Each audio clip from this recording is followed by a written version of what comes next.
Todo. Eh, para el día de hoy corresponde lo que vendría siendo el segmento patológico de nuestra tomografía de cuello, en el cual para el día de hoy, para, digamos, manera un poco más didáctica, traer una especie de recuentos de casos clínicos, de imágenes en las cuales se evidencian cierto tipo de lesiones en cada uno de compartimientos, segmentos y distintos niveles a nivel del cuello, tanto infra como suprayoideo, como habíamos visto en la clase anterior, comprometiendo cada una de las estructuras o las estructuras que habíamos mencionado en la clase anterior, que se van a definir directamente de acuerdo al espacio del cual está tomado y al sitio, digamos, de la lesión en la cual esté localizado. Y aquellos cambios radiológicos que en este caso en densidades que nos va a dar la tomografía, que nos va a hacer sugerir en su defecto cada cierto tipo de patología. Entonces, ¿qué vamos a ver en nuestra, o qué cuáles son las áreas que vamos a tomar en consideración cuando estemos valorando una tomografía de cuello? O sea, básicamente vamos a, como ya lo mencionamos, a describir o vamos a visualizar el tejido cutáneo, subcutáneo, las vías digestivas, el área dental y periodontal, la glándula tiroidea, las glándulas salivales, los nodos linfáticos, las estructuras vasculares, los espacios aéreos que están dentro de los huesos, como son los senos, tanto paranasales, eh, que vamos a presentar en este caso los maxilares, que van a tener gran importancia en nuestras patologías de cuello, la médula o la parte de la espina cervical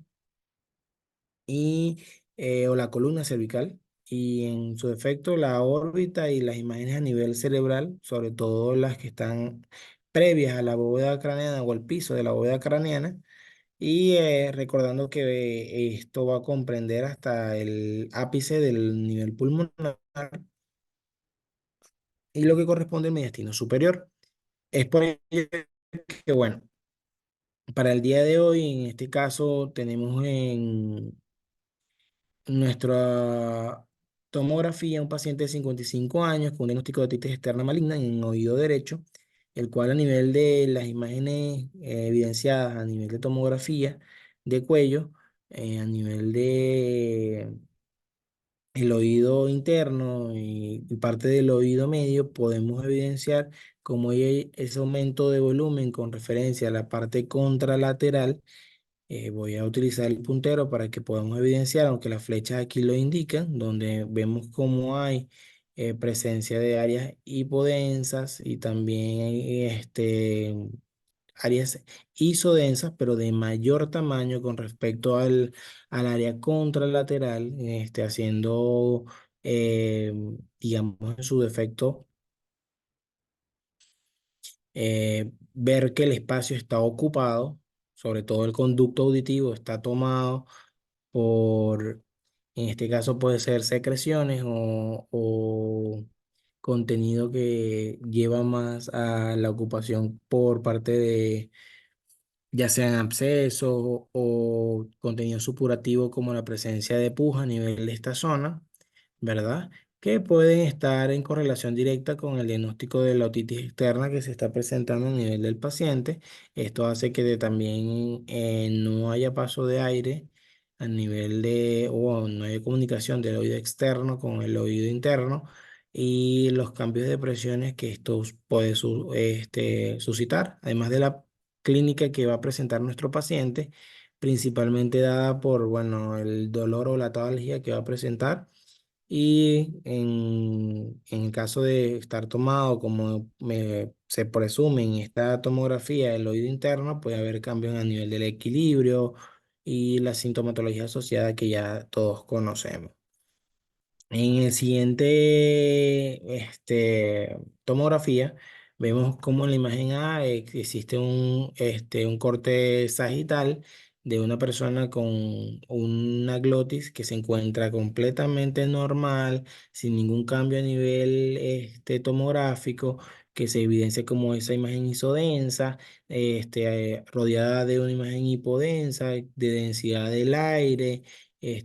con en estrecha relación con la faringe, ¿verdad? Y la estructura en vista de la disposición o la forma, que se encuentra en relación directa con la presencia o la estructura anatómica de la epiglotis, ¿verdad? Que se encuentra de manera normal, es decir, sin ningún tipo de patologías en su interior, eh, con la presencia de la base de la lengua, que es lo que vemos acá, el hueso a nivel de hioides y todo lo que ya previamente habíamos descrito. A su vez, en la imagen a nuestra derecha, vemos cómo ese cambio de arquitectura que está presentando uno, o lo que se puede ver a grandes rasgos, es el edema también que está presentando a nivel lingual. Vemos como el cambio tanto del tamaño a nivel de la base de la lengua con respecto a la imagen de la derecha, que es en el volumen del mismo. A su vez, vemos cómo le hay un engrosamiento a nivel de la este, epiglotis, y ese engrosamiento puede estar en contacto directo o en presencia de, en el caso de los pacientes, principalmente que generan edema en esta zona, pueden estar en contexto alérgico, en relación directa con la presencia de shock anafiláctico, reacciones anafilácticas, producto de cualquier tipo de alérgenos. Y bueno, también vemos como la columna de aire que debería estar pasando a nivel oral está casi completamente, o bueno, en su defecto está completamente bloqueada, no hay paso del mismo. Y la columna de aire sí todavía está completamente o está permeable, la vía aérea, en este caso superior, por la parte nasal, pero en nuestra imagen al C vemos como este espacio aéreo a nivel de la tráquea se encuentra engrosado, comprometiendo el flujo aéreo de nuestro paciente. Y bueno, podemos ver como en la flecha C nos señalan esos pliegues areepiglóticos que básicamente son en estrecha relación con el edema en esta zona. A su vez, aquí vemos una mujer de 21 años de edad con un diagnóstico de acceso periamigdalino bilateral. Como vemos y localizamos imágenes que están bien delimitadas, circunferenciales, que impresiona tener digamos, una membrana isodensa o un área superficial isodensa con un centro hipodenso con respecto a la densidad presente a su alrededor. Es decir, podemos ver imágenes bien definidas que se diferencian del resto con un centro hipodenso que puede estar en relación a la acumulación de líquido en estos tejidos, ¿verdad? Que son en este caso la cápsula de este absceso, la señalada con el asterisco, donde vemos que es un área que se puede describir como isodensa o levemente hiperdensa, porque resalta con respecto a las distintas imágenes correspondientes a este corte de tomográfico, pero en su centro vemos cómo existe una hipodensidad bien marcada que puede estar en contacto o que puede ser relacionable con la presencia o la acumulación de líquido a nivel de este absceso, que puede ser por su densidad contenido purulento. A su vez, continuando, vemos como en este caso traemos a colación una mujer de 78 años de edad con un diagnóstico de ingesta de cuerpo extraño, en este caso un hueso de pollo, como en la tomografía en la imagen número A vemos sin contraste en el corte axial la fecha negra evidencia o resalta un área hiperdensa a nivel del esófago, ¿verdad? Que se encuentra de manera horizontal, que no se correlaciona con ninguna estructura ósea que esté en ese área en particular, o en ese corte o a ese nivel. Además, vemos cómo existen hallazgos radiológicos, como la presencia aquí en la imagen mínima de un área hipodensa con una densidad muy similar a la del aire. ¿Por qué lo hacemos la relación? Por la columna de aire o la presencia de aire a nivel de el esófago, o en este caso la tráquea, que vemos en nuestra zona apical, ¿verdad? Y vemos cómo la imagen puntiforme y podensa tiene densidades muy similares, ambas. Como en la imagen número B, vemos que está la densidad, que es la hiperdensidad en realidad relacionable con el hueso, en este caso del objeto extraño presente a nivel de el esófago cervical, y la presencia de esos muestras de aire consistentes con una perforación esofágica a esta altura, que bueno, la densidad es, como ya lo habíamos descrito, similar a la del gas. En este caso, por eso es que es muy importante no solamente evaluar las estructuras dentro de la garganta a nivel cervical, sino también las estructuras celulares subcutáneas, las estructuras musculares adyacentes, porque aquí vemos la presencia de un absceso periodontal, donde vemos el área odontal representada en esa área hiperdensa, en este caso del maxilar superior. En el corte axial vemos también cómo en este área molar vemos cómo está acompañada de una imagen circunferencial bien circunscrita que toma parte del paladar, pero a su vez también toma a nivel muscular o digamos hacia el tejido celular subcutáneo presente por la correlación anatómica a nivel del maxilar superior, ¿verdad? Presente con una densidad un poco menor a las adyacentes, es decir, un área un poco hipodensa a nivel o ligeramente hipodensa, que está bien delimitada y que en nuestro corte o nuestra imagen de al lado vemos o podemos señalar cómo en su interior también tiene presencia muy cercana a los molares, un poco más hipodensa o más hipodensa. En este caso, correlacionable con la colección de líquido por la densidad debe ser en esa zona. Por lo que, bueno, en el caso de este estudio, en vista de no ser un estudio contrastado, no se puede realmente discernir entre el engrosamiento de la musculatura como con la presencia de a nivel de un absceso a nivel periodontal. Sin embargo, por correlacionable con la clínica y por lo que ha venido presentando el paciente, se puede ver cómo existe la presencia del mismo. A su vez, en este caso vemos cómo a nivel de este paciente de 26 años de edad con diagnóstico de angina de Ludwig,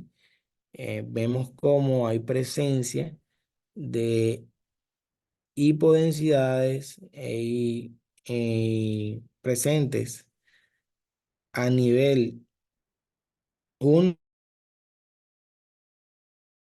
del paladar y duro que está presentando en este paciente, ¿verdad? Y dos, cómo hay presencia también a nivel de los laterales del paciente, las áreas laterales del cuello,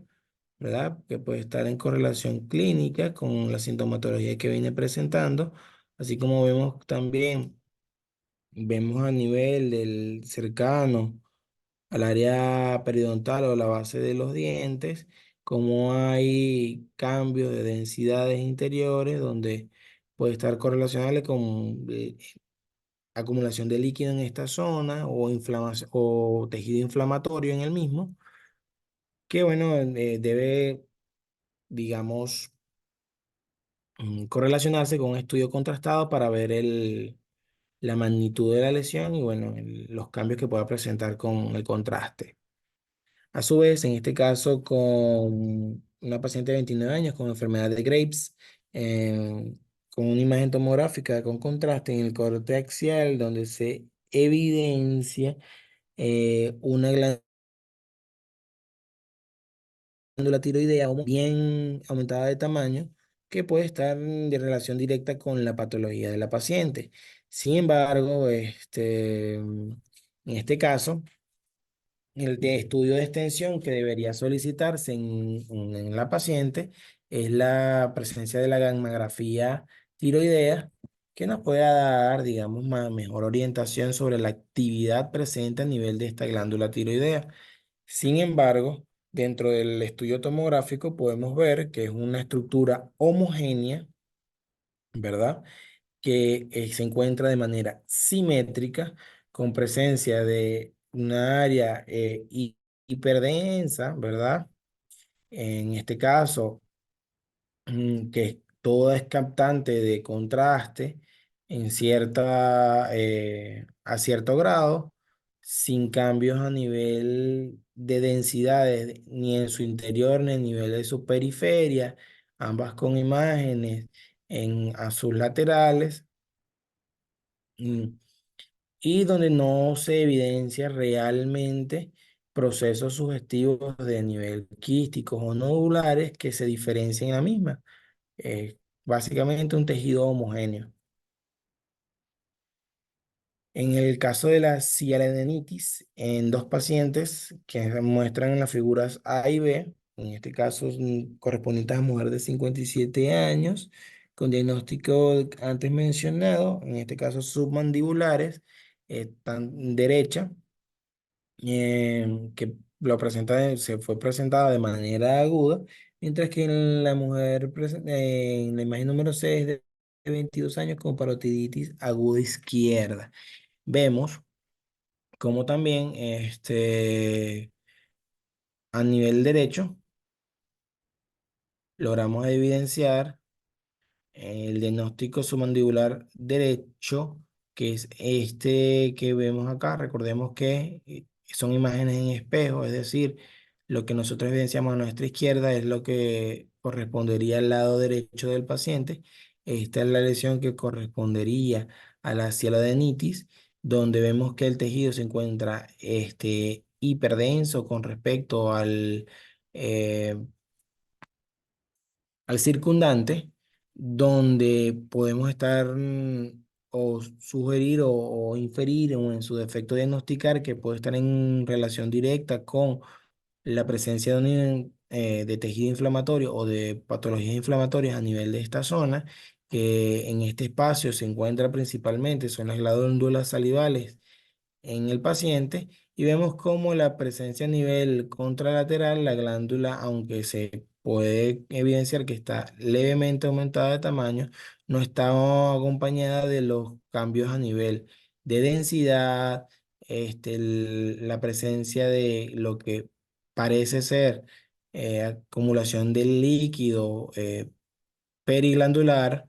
y a su vez el aumento de volumen presente también a nivel de los tejidos blandos. En la imagen número B vemos cómo esta densidad está presente también a nivel del paladar, perdón, en este caso a nivel de la mandíbula, que discurre el piso de la boca, ¿verdad? Y que está finalizando con una imagen redondeada, de densidad similar a la ósea, bien delimitada, que puede estar en estrecha relación con la presencia de un lito a nivel de esta zona, que puede ser de índole obstructivo o puede estar causando obstrucción de la salida de la glándula salival presente a nivel submandibular, por lo que esta inflamación puede estar en estrecha correlación con la presencia de esta imagen evidenciada en esta zona. A su vez, en la imagen número C, bueno, letra C, que está a nuestra derecha, vemos como una mujer de 22 años, hay un aumento de volumen a nivel de la parótida izquierda, ¿verdad? Que en este caso, si hacemos em, comparación con la imagen contralateral, vemos que esta presenta un cambio de densidad, a su vez también cambio en la morfología de los vasos que nutren esta glándula y cambios sugestivos también de acumulación de líquido o de tejido inflamatorio que nos hacen, digamos, generar la impresión diagnóstica de una parotiditis aguda izquierda, que debe ser correlacionado con la clínica y a su vez a nivel de paraclínicos también. En el caso de número 15, en este caso del hombre de 43 años con un diagnóstico de linfadenitis por Mycobacterium, en el lado izquierdo del cuello vemos que en la tomografía con contraste, donde se evidencia la flecha negra, muestra un ganglio linfático con quístico, central, hipoatenuante, con un mínimo de hebra de gas. A su vez, vemos que en la flecha blanca se muestra otro ganglio con un linfático que se presume por la arquitectura o la morfología que se encuentra roto y fistulizado hacia el nivel de la piel. ¿Cuáles son esos signos que vamos a ver para diagnosticar esa imagen? Bueno, aquí vemos cómo el ganglio muestra a su vez una cápsula bien delimitada, que es una imagen hiperdensa con relación a las imágenes isodensas a su alrededor, con un centro que es hipodenso, que simula una imagen quística, ¿verdad? Y si lo comparamos con la imagen contralateral, vemos que esta lesión es única, o sea, en el sentido de que es unilateral y no hay presencia de salida de ese contenido al espacio, en este caso del tejido celular subcutáneo, porque no parece o no se evidencian signos de invasión del mismo. Con respecto al otro ganglio, vemos que sí se existe la presencia de esa cápsula ganglionar, ¿verdad? Que en este caso se evidencia que está interrumpida, digamos, su trayecto normal, donde esto puede estar en correlación directa con la ruptura de ese ganglio y la salida de su contenido está fistulizado a nivel de la piel, ya que ese líquido en particular está en contacto directo con las capas de la piel presentes a nivel de esta zona. Continuando con el caso número 16, vemos una paciente femenino de 29 años de edad con diagnóstico de carotidinia, ¿verdad? Donde las flechas tanto blancas como negras hacen relación directa a lo que estamos viendo allí. En el caso de la flecha blanca, está haciendo mm, directa, está señalizando directamente una imagen hiperdensa con respecto al tejido circundante, que se ve que es circunferencial, bien delimitada, y a su vez la flecha negra se evidencia una hipodensidad a su alrededor, característico en esta patología, la cual es un síndrome caracterizado por la sensibilidad unilateral de la arteria carótida cerca de la bifurcación, ¿verdad? Que frecuentemente está relacionado o está asociado a las disecciones carotidias o la estenosis de la misma, que pueden presentar estenosis u oclusión con la presencia de hemorragias o no a nivel de las intraplacas. Esto puede estar en contacto relación con aneurismas, displasias fibromusculares arteritis o en su defecto de andarterectomía postcarotidia. Por lo que vemos que si comparamos la imagen presente a nuestra derecha, que es la izquierda del paciente, es decir, la arteria carótida izquierda, vemos cómo hay una separación entre los grandes vasos, bastante importante por una imagen hipodensa que puede estar en en estrecha relación con la acumulación de sangre o líquido a nivel de esta zona, ¿verdad? Que hace este cambio o este síndrome a nivel carotídeo o esa bifurcación que presenta la misma, ¿no? Aquí vemos en el caso número 18 de que expresa la literatura, una paciente femenina de 59 años de edad con diabetes o portadora de diabetes mellitus tipo 2, con diagnóstico de sinusitis, en este caso izquierda, ¿verdad? Y en la tomografía axial con contraste vemos que hay nivel de líquido a nivel del seno maxilar izquierdo, consistente con la sinusitis asociados a las hebras de grasa periantrales a la izquierda. Además vemos el engrosamiento del cornete inferior presente en este paciente, donde, bueno, además de la desviación del septum o del tabique nasal,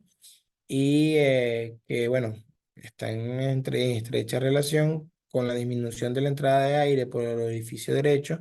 y aumento de el mismo en el orificio izquierdo, frecuentemente se evidencia en pacientes que presentan eh, rinitis alérgica y, bueno, cambios a niveles estructurales del mismo. Vemos que en el siguiente caso, en una paciente femenina de 13 años de edad con diagnóstico de mastoiditis coalescente derecha, que en este caso con presencia de absceso extracraneal, vemos como en el asterisco, vemos esa imagen hipodensa unilateral derecha, ¿verdad? Que está en relación con la presencia de una inflamación a nivel de este tejido congruente con el diagnóstico de mastoiditis derecha, y además vemos cómo existe una acumulación de contenido hipodenso a su alrededor que está en estrecha relación con el absceso extracraneal presente en este paciente. Y vemos cómo en la siguiente imagen existe la acumulación de líquido que llega hasta el tejido celular subcutáneo que está digamos, en contacto directo con el espacio mastoidal de la paciente y que, bueno, que está haciendo la acumulación de líquido a nivel de tejido celular subcutáneo, relacionable con el absceso extracraneal. A su vez, en este caso, continuamos con los pacientes pediátricos femeninos, en este caso de 11 años de edad, que presenta otorrea y diplopía. En este caso se ve una apicitis petrosa izquierda, donde vemos realmente la pérdida de esa línea o esa hiperdensidad presente a nivel de el hueso o la corteza del hueso, en la cual vemos que en este caso podemos estar en relación con la salida del contenido presente o alojado en esta zona, como vemos en nuestra imagen número B, que al salir el contenido, notamos que es un contenido o en, digamos, la ventana cerebral, en la anterior era una ventana ósea, vemos que en la ventana cerebral hay la salida de contenido que es de densidades superiores, es decir, es una imagen hiperdensa, bien delimitada, con presencia a su vez de hipodensidades que son las señaladas con la flecha negras que pueden estar en relación con la presencia o la acumulación de aire también a nivel de esta zona, que Si recordamos que la apicitis es básicamente una complicación de la otitis media y de la mastoiditis, en que esta afecta el ápex del cuerpo petroso, del hueso temporal, y que bueno, esto genera la salida principalmente del contenido a nivel de esta zona y que va a generar en nuestro paciente dos sintomatologías, o bueno, por la presencia de la salida de este contenido, va a ser el hallazgo de la otorrea, además de la diplopía, que bueno, en este caso es por la afectación que va a tener a nivel de los pares craneales en nuestra paciente. A su vez, en este caso, un paciente masculino de 59 años de edad con antecedentes de infección por el antivirus, en este caso el virus de inmunodeficiencia humana, y consumo de estupefacientes por vía intravenosa con diagnóstico en este caso de flegmón epidural. En la imagen de tomografía prevertebral, en el corte sagital, vemos un realce delgado a nivel de epidural a este anterior que se extiende desde C1 hasta C5 aproximadamente, en lo que es consistente con el flegmón epidural. Y bueno, son patologías que suelen ameritar drenaje quirúrgico y atención por parte de cirugía, ¿no? Si bien es cierto, es muy tenue, vemos que hay un cambio de densidad con tendencia a la hiperdensidad que está muy adosado a nivel de el cuerpo vertebral anterior, ¿verdad? Y el manejo es netamente neuroquirúrgico. Con respecto en este caso, que es paciente femenina de 14 años con diagnóstico de trombosis del seno cavernoso, vemos que en la tomografía con contraste con el corte axial hay una muestra de realce incompleto del seno cavernoso izquierdo y con dilatación de las venas oftálmicas y a su vez vemos como hay un realce con edema subcutáneo asociado a la cara y edema en la órbita izquierda. Vemos cómo, si lo comparamos con el tejido a nivel contralateral, vemos cómo existe este edema a nivel de tejido celular subcutáneo. A su vez, hay un realce incompleto del seno cavernoso izquierdo, además de las dilataciones a nivel de las venas y bueno, que es característico de la presencia de trombosis a nivel del seno cavernoso. Y nuestro siguiente paciente, una femenina de 50 años de edad, con antecedentes de haber sido sometida a un procedimiento dental, que en este caso presenta un diagnóstico de mediastinitis ascendente, donde en los hallazgos tomográficos vemos la presencia de múltiples imágenes hipodensas con densidades similares al gas, donde se logra visualizar a nivel de los cortes que pertenecen a la ventana mediastínica a nivel pulmón, a nivel de la caja torácica, perdón, como esta acumulación de aire también está presente a nivel del mediastino, ¿verdad? Y que está relacionado con la mediastinitis perdón, descendente. Con esto culminamos con las patologías de cuello, que si bien es cierto, existen o se describe dentro de la literatura que hay más lesiones a nivel del cuello, este